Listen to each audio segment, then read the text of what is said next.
Hello दोस्तों,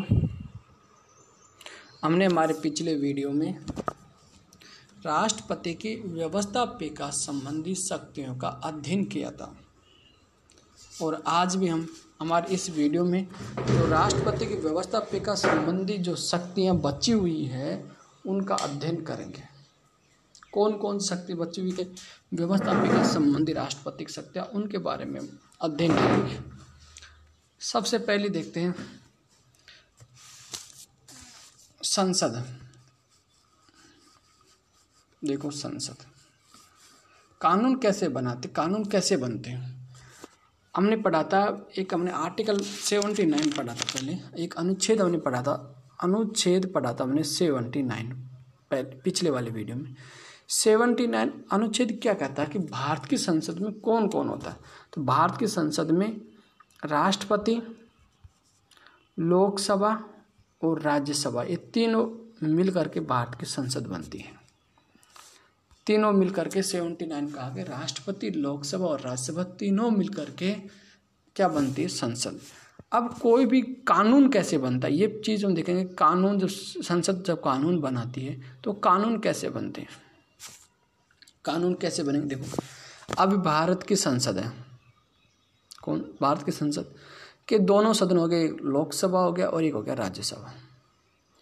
कोई भी कानून बनाएगी संसद तो दोनों सदनों से वो पारित करवा देती है और उस सदन से पारित करवाने के बाद में वह कानून किसके पास जाता है, राष्ट्रपति के पास। जो भारत का प्रेसिडेंट है, राष्ट्रपति है, उसके पास वो कानून जाता है और राष्ट्रपति उस पर हस्ताक्षर कर देता है, अपना साइन कर देता है, अपना सिग्नेचर जब राष्ट्रपति उस कानून पर कर देता है, उस विधि पर, विधेयक कानून नहीं कह सकते हम उसको, विधेयक कहते हैं।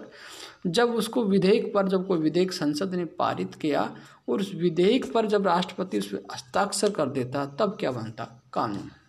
तब बनता वो कानून। जब तक राष्ट्रपति जो संसद द्वारा पारित विधेयक होता है, जो विधि होती है, विधेयक होता है, जब तक राष्ट्रपति हस्ताक्षर नहीं करता तब तक कानून नहीं बनता है। आई बात समझ में। कानून कैसे बना, कानून कैसे बनेगा, ये बात समझ में आ गई कि भारत की संसद के लोकसभा सदन और राज्यसभा सदन कोई भी विधेयक होता है, उस विधेयक को, कोई भी विधेयक को पारित करते हैं। पारित करने के बाद राष्ट्रपति के पास भेजते हैं और राष्ट्रपति उस पर हस्ताक्षर कर देता है तो वो कानून बन जाता है। चलो ठीक है। अब मान लीजिए संसद कोई ऐसा, संसद कानून बनाई। अब संसद द्वारा कोई भी जो विधेयक पारित किया गया, कोई भी संसद द्वारा कोई भी जो पारित विधेयक है, उस विधेयकों पर राष्ट्रपति क्या क्या कर सकता है। भाई संसद ने कोई भी विधेयक पारित कर दिया दोनों सदन से, लोकसभा से और राज्यसभा से। जब दोनों सदन से संसद ने कोई विधेयक पारित किया तो उस पर राष्ट्रपति, जो भारत का प्रेसिडेंट, क्या कर सकता है, क्या क्या कर सकता है भारत का प्रेसिडेंट। एक नंबर बात क्या करेगा, कोई भी विधेयक राष्ट्रपति के पास आया तो उस पर क्या कर देगा, पहली बात उस पर हस्ताक्षर कर देगा। हस्ताक्षर कर दिया तो क्या बन गया, वो कानून बन जाता। हस्ताक्षर करते क्या बन गया, फिर वो कानून बन जाता। यदि राष्ट्रपति ने हस्ताक्षर कर दिया तो वो कानून बन गया। एक बात ये हो गई। दूसरी बात, राष्ट्रपति को लगे कि भाई ये विधेयक में कुछ कमियां हैं, किसी भी तरह का राष्ट्रपति को कुछ लगे उस पर, तो उसको वह वापस पुनर्विचार के लिए संसद के पास भेज सकता है। किसके लिए, पुनर्विचार के लिए। पुनर्विचार के लिए वह संसद के पास वापस भेज सकता है। एक बात ये काम कर सकता है। तीसरा काम क्या कर सकता है, वह उसको ऐसा लगे ये कानून अच्छा नहीं है, ये विधेयक अच्छा नहीं है, कुछ राष्ट्र ऐसा लगे तो वो क्या करता है, कभी कभी राष्ट्रपति ऐसा लगे उसको तो क्या करेगा, राष्ट्रपति ना तो उस पर हाँ कहता है, ना तो उस पर ये कहता है, ना तो साइन करता है और ना ही मना करता। ऐसी स्थिति, कभी कभी ऐसी स्थिति हो जाती है कि राष्ट्रपति, ऐसी स्थिति हो जाती है कि जब राष्ट्रपति उस जो विधेयक होता है उस पर ना तो मना करता है और ना इस पर अपना हस्ताक्षर करता है, तो ऐसी स्थिति हो जाती है। राष्ट्रपति तीन काम कर सकता है कोई विधेयक पे, या तो हस्ताक्षर करेगा तो कानून बन गया, वापस पुनर्विचार ले संसद के पास भेज सकता है, और तीसरा नंबर वो ना तो हाँ कहता है, ना तो मना करता और ना इस पर साइन करता है, यानी कोई ना तो हाँ कहता और ना ही वो मना करता है। ये से और इन शक्तियों को जब राष्ट्रपति, ये तीन शक्तियाँ, इन शक्तियों को क्या कहते हैं, वीटो पावर कहते हैं। राष्ट्रपति की क्या कहते हैं, इनको वीटो पावर कहते हैं। वीटो शक्ति कहते हैं राष्ट्रपति, इनको क्या कहते हैं, वीटो शक्ति। क्या कहेंगे इनको, वीटो शक्ति कहते हैं। और वीटो शक्ति का भारत के संविधान के किसी भी अनुच्छेद में इसका उल्लेख नहीं है।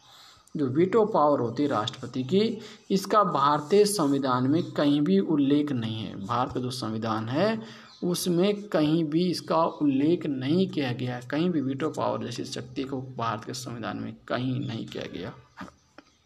एक बात, अब एक भारत का संविधान का अनुच्छेद है, अनुच्छेद क्या है, भारत का संविधान का अनुच्छेद नंबर 111, ये शक्ति राष्ट्रपति को क्या देता है, ये शक्ति देता है राष्ट्रपति को क्या देता है, ये शक्ति देता है कि राष्ट्रपति द्वारा किसी भी विधेयक को स्वीकृति दिए जाने का उल्लेख करता कि भाई राष्ट्रपति संसद ने कोई भी विधेयक पारित किया तो उसको स्वीकृति दे सकता है, यानी उसको साइन कर सकता है। यह शक्ति देता है भारत का संविधान का अनुच्छेद 111। कौन सा अनुच्छेद देता है, 111, ये एक शक्ति तो ये देता है। वही बात है, दूसरी शक्ति ये भी देता है, भारतीय संविधान का अनुच्छेद दूसरी शक्ति ये देता है कि इसमें कोई अवधि निर्धारित नहीं है, इसमें कोई अवधि नहीं होती है। जैसे भाई ये नहीं है कि उसको 15 दिन में तो हाँ कहेगा ना कहेगा, कुछ नहीं, उसकी अवधि नहीं होती। इसको भाई मना है तो मना करो या आप साइन करो, ऐसी कोई अवधि फिक्स नहीं है इसके अंदर।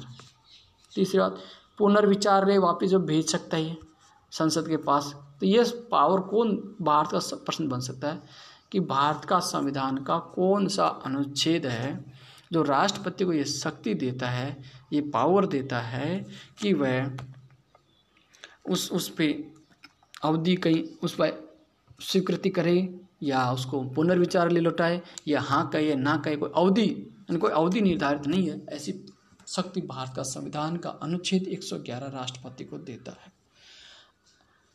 अब देखो, हमने कहा था कि वीटो शब्द का उल्लेख भारतीय संविधान में कहीं भी उल्लेख इसका नहीं है, कहीं भी वीटो पावर की शक्ति का भारत के संविधान में कहीं उल्लेख नहीं होता है। वीटो का अर्थ क्या होता है, ये अर्थ क्या होता है, वीटो होता क्या, वीटो का अर्थ, वीटो को कहते हैं हिंदी में कहते हैं निषेधाधिकार, निषेधाधिकार,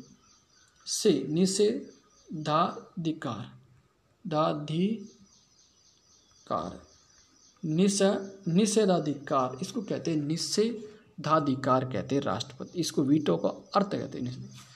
अब तो निषेधाधिकार यानी जब तक राष्ट्रपति कोई भी विधेयक पर जब तक हस्ताक्षर नहीं करता तब तक कानून नहीं बन सकता। ये भारत के संविधान में स्पष्ट लिखा हुआ है कि जब तक राष्ट्रपति उस पर कोई भी राष्ट्रपति जब तक हस्ताक्षर नहीं करता तब तक कानून नहीं बन सकता। अब दुनिया भर में वीटो को 4 भागों में बांटा गया। जो वीटो पावर है, इस वीटो पावर को पूरे विश्व में 4 भागों में बांटा, कितने भागों में, 4 भागों में बांटा गया। इसको वीटो पावर को दुनिया भर में, वीटो पावर की शक्ति को दुनिया भर में 4 भागों में बांटा गया। पहला कौन सा वीटो पावर होता है, पहला वीटो पावर कहते हैं क्वालिफाइड वीटो पावर। क्या नाम है,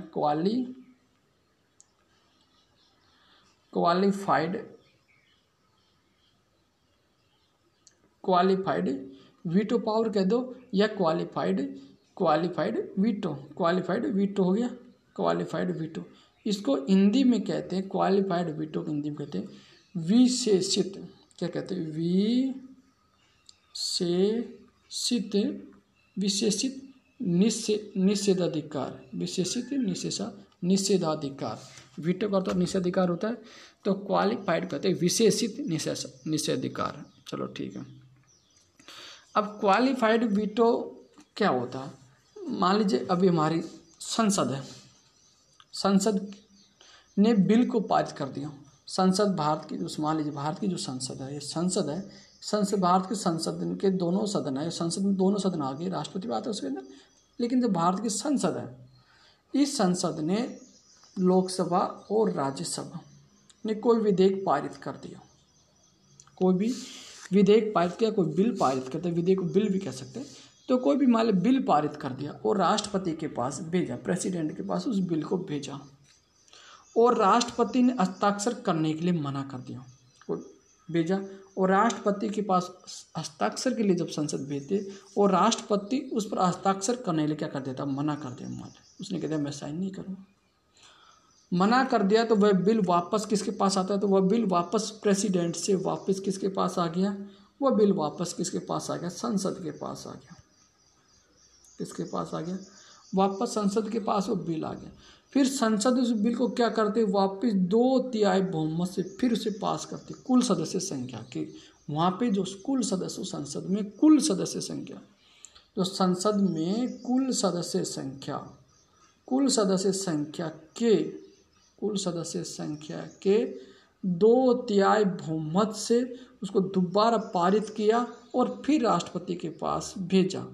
फिर किसके पास भेजा उसने, फिर उसको वापस राष्ट्रपति के पास हस्ताक्षर करने के लिए भेजा। तो राष्ट्रपति उस पर हस्ताक्षर करेगा, फिर राष्ट्रपति उस पर हस्ताक्षर करेगा, फिर उस राष्ट्रपति, और इसको कहते हैं क्वालिफाइड वीटो कहते हैं। क्या कहते हैं इसको, क्वालिफाइड वीटो कहते हैं। अब कहोगे तुम ये भारत के राष्ट्रपति के पास ये शक्ति है या नहीं, तो ये भारत के राष्ट्रपति के पास ये क्वालिफाइड की वीटो की शक्ति नहीं है, ये केवल अमेरिका के राष्ट्रपति के पास ये शक्ति है। क्वालिफाइड वीटो की जो पावर है ये भारतीय राष्ट्रपति के पास नहीं है, ये अमेरिका के राष्ट्रपति के पास क्वालिफाइड वीटो की शक्ति है। दूसरा आता है, दूसरा जो वीटो पावर है वह कौन सा, उसको कहते हैं अब्सोल्यूट वीटो। क्या कहते हैं इसको, अब्सोल्यूट वीटो भी कहते हैं। अब्सोल्यूट वीटो कहते हैं इसको, दूसरा कहते हैं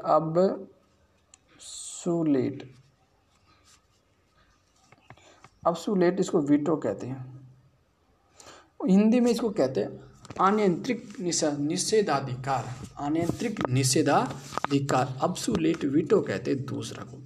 इसमें क्या होता है, जब संसद ने कोई विधेयक या कोई बिल पारित करके राष्ट्रपति के पास भेजा, संसद ने क्या, अब्सोल्यूट वीटो क्या होता है कि जब भारतीय संसद है, तो भारतीय संसद है, इसने मान लीजिए कोई बिल पारित किया और हस्ताक्षर करने के लिए राष्ट्रपति के पास भेजा, राष्ट्रपति ने उस बिल पर साइन करने के लिए मना कर दिया, तो ऐसी स्थिति में वह बिल हमेशा के लिए खत्म हो जाता है।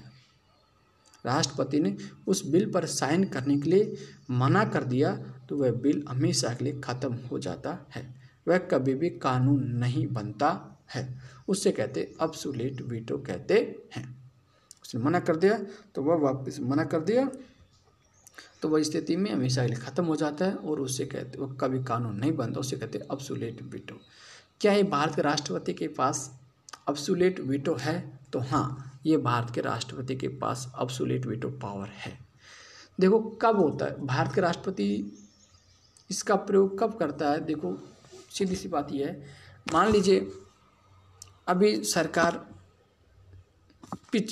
वर्तमान सरकार है, मान लीजिए 2 महीने बाद में अभी चुनाव है, 6 महीने बाद में 2 महीने बाद में जब चुनाव है और अभी उन्होंने कानून बनाया, सरकार ने कानून बनाया और आगे आने वाले 2-3 महीने बाद में चुनाव है, सरकार ने कोई बिल पारित किया, संसद से बिल पारित करवा के राष्ट्रपति के पास भेजा। अब भारत का संविधान का अनुच्छेद 111 ये कहता है कि राष्ट्रपति उस पर साइन करने की कोई अवधि नहीं होती।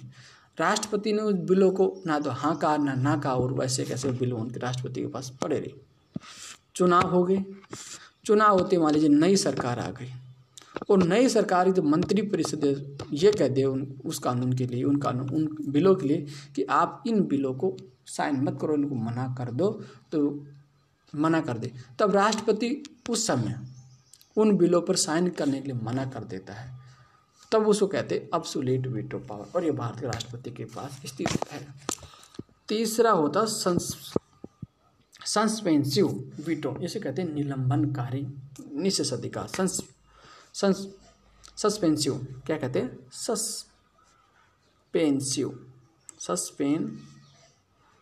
सस्पेंसिव वीटो भी कहते हैं इसको हिंदी में कहते हैं सस्पेंसिव वीटो को हिंदी में क्या कहते हैं, निलंबनकारी निषेधाधिकार। अब ये क्या होता है, मान लीजिए संसद ने बिल पारित कर राष्ट्रपति के पास भेजा, संसद ने कोई बिल पारित कर दिया, कोई विधेयक पारित कर दिया और राष्ट्रपति के पास भेज दिया। राष्ट्रपति यदि उस बिल को पुनर्विचार के लिए भेजा तो इसी को कहते हैं सस्पेंसिव वीटो यानी पूरा तरह क्या क्या पुनर्विचार के लिए यदि वापस भेजता, कोई संसद ने कोई बिल पारित किया, राष्ट्रपति के पास हस्ताक्षर करने के लिए भेजा, राष्ट्रपति ने पुनर्विचार के लिए उस बिल को वापस संसद के पास वापस भेज दिया, तो ऐसे जब किस समय किस कारण से भेज सकता है, उसके सस्पेंसिव वीटो के कारण राष्ट्रपति इसको भेज सकता है।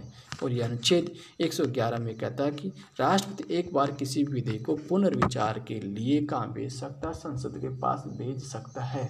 और इस अनुच्छेद 111 भारत का संविधान का जो अनुच्छेद 111 ये राष्ट्रपति को शक्ति देता है कि एक बार पुनर्विचार लिए संसद के पास भेज सकता है, इसीलिए राष्ट्रपति उस बिल को वापस संसद के पास भेज सकता है। और इस वीटो को सस्पेंसिव वीटो कहते हैं।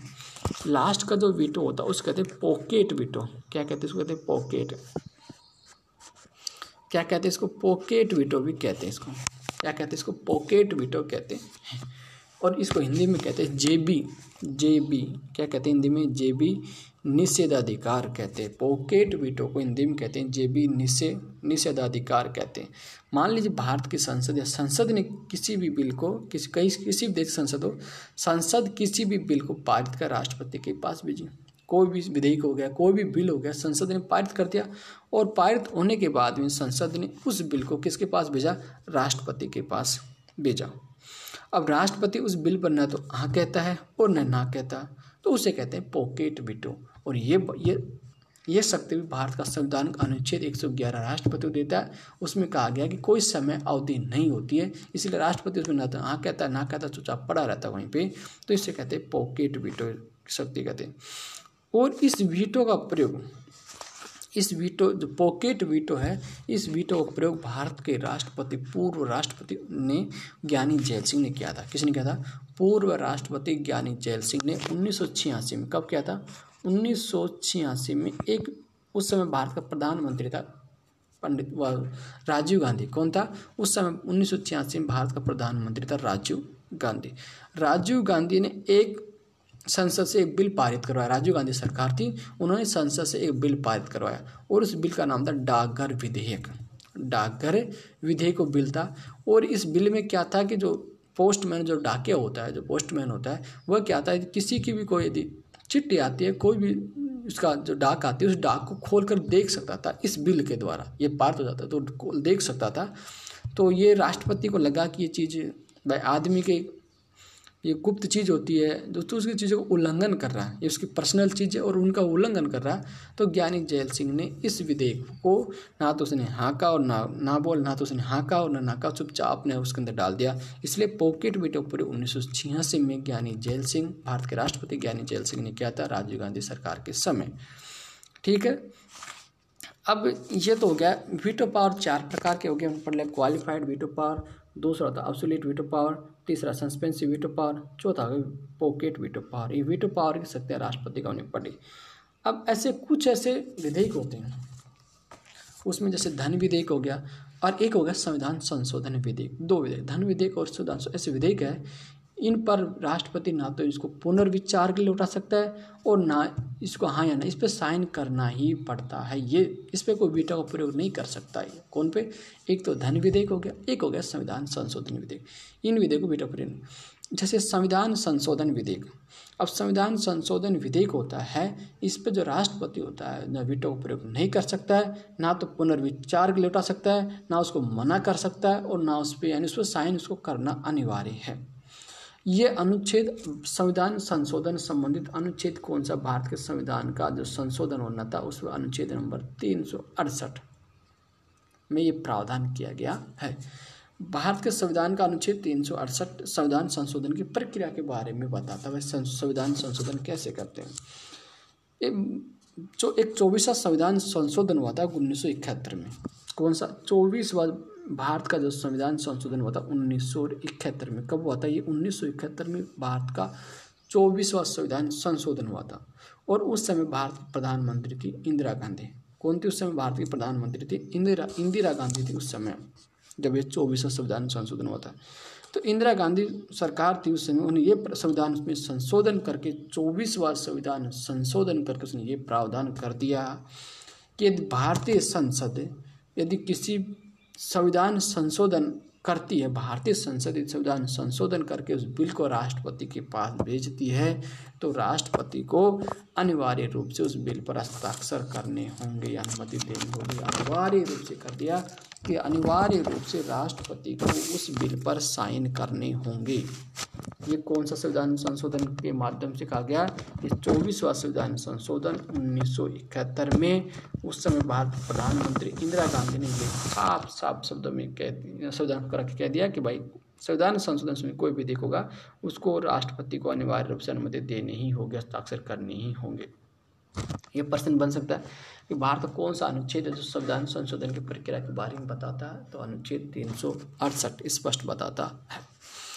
अब देखो एक ऐसी भी परिस्थिति आ जाती है, एक अनुच्छेद है, अनुच्छेद नंबर देखो, एक अनुच्छेद नंबर है 123।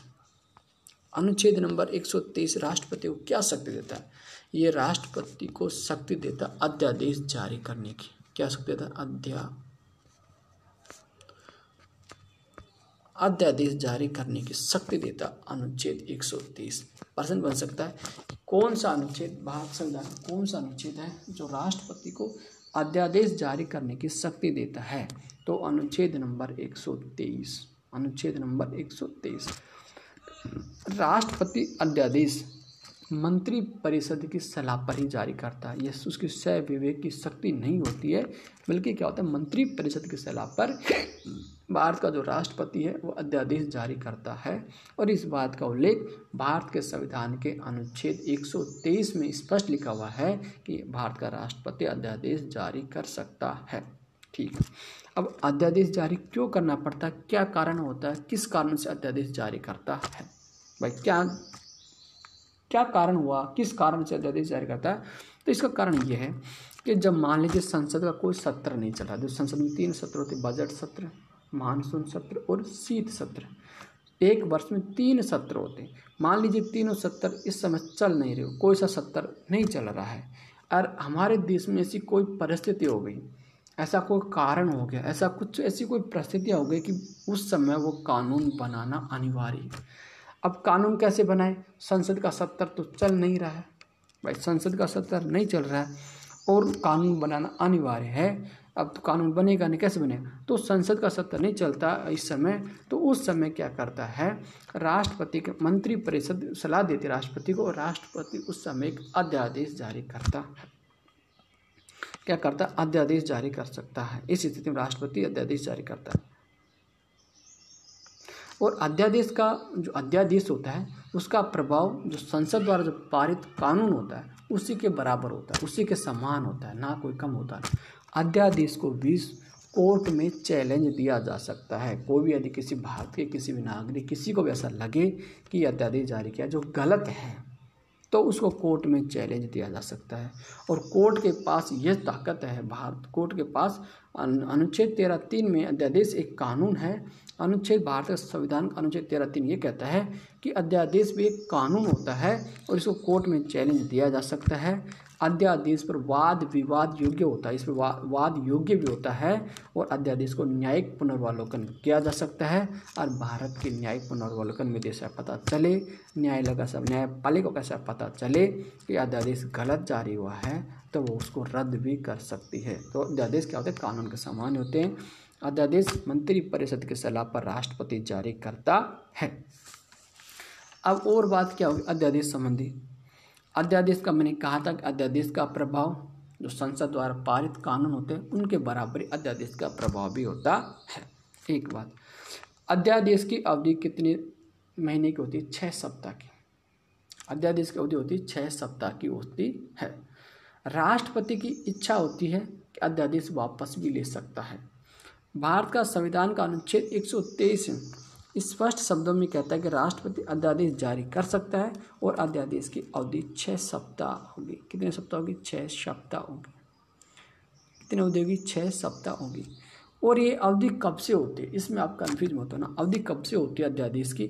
मान लीजिए अध्यादेश आज जारी कर दिया तो आज से अवधि नहीं होती है। मान लीजिए 2 महीने बाद में, मान लीजिए कोई संसद का सत्र चला, कोई भी सत्र चल रहा है, बजट सत्र चल रहा है, मान लीजिए मानसून सत्र चल रहा है या कोई सा सत्र चल रहा हो, मान लीजिए 2 महीने बाद में, 2 महीने बाद में कोई सत्र चला और वो जब 70 जब शुरू हुआ, मान लीजिए 5 तारीख से 70 शुरू होता है, तो उस 5 तारीख से उस 6 सप्ताह के भीतर फिर संसद उस अध्यादेश को, जो अध्यादेश राष्ट्रपति जारी किया था, उसको फिर संसद उस अध्यादेश को वापस उस पर विधेयक लाती है उस पर, और उसको पारित करवाती, कानून बनाती। यदि वो पारित ऐसा नहीं करवाती है तो वो फिर वो अपने आप को कानून खत्म हो जाता है एक तरह से। तो अध्यादेश राष्ट्रपति वापस भी लेता है। एक केस हुआ था DC वधवा के नाम से, अब एक बहुत बड़ा केस चला था, DC एक वधवा नाम का वधवा DC वधवा वर्सेज बिहार सरकार के बीच में एक केस चला था। बिहार की जो सरकार है और एक DC वधवा, एक बहुत बड़ा लोग का जानकार था DC वधवा, और बिहार सरकार के बीच में 1988 में एक मामला था। 1988 में एक मामला था, उसमें सुप्रीम कोर्ट ने ये कहा कि उसमें क्या था, ये क्यों चला था, DC वधवा ने देखा कि जो बिहार जो सरकार है वो बार बार अध्यादेश जारी कर रही थी, 6 महीने होते फिर अध्यादेश, तो उसको लगा, तो उसने DC वधवा ने फिर इसको DC वधवा ने इसको सुप्रीम कोर्ट में इसको चैलेंज किया, और सुप्रीम कोर्ट ने कहा कि आप बार बार अध्यादेश जारी नहीं कर सकते हो। कोई अध्यादेश बार बार आप अध्यादेश जारी नहीं कर सकते, थोड़ी बार बार आप अध्यादेश जारी करें। तो इस प्रकार ये मामला काफ़ी प्रश्न में आ सकता है कि DC वधवा वर्सेस बिहार से मामला कब का था, तो 1988 का था। सुप्रीम कोर्ट ने कहा कि बार बार अध्यादेश जारी क्यों नहीं कर सकते, कि आपको सत्र दिया है, बजट सत्र हो गया, फिर मानसून सत्र, आप उसमें कानून बनाओ। लोगों की सरकार है तो वहाँ लोगों के आदमी वहाँ बैठते, जनता के वहाँ प्रतिनिधि वहाँ बैठे, तो उनसे पारित करवा के वहाँ पे इसमें वाद विवाद होगा। मान लीजिए उसमें पक्ष भी होता है सरकार में, विपक्ष भी बैठता, तो पक्ष विपक्ष उन पर हर मुद्दे पे वहाँ चर्चा होती है। संसद में हर मुद्दे पर चर्चा होगी, तो चर्चा होने के बाद में विधेयक कानून बनता, तो वो अच्छा होता। आप राष्ट्रपति से, राज्य में राज्यपाल होता, आप उनसे अध्यादेश जारी करवाते तो अच्छा नहीं हो। तो बार बार आप अध्यादेश जारी नहीं करवा सकते हैं।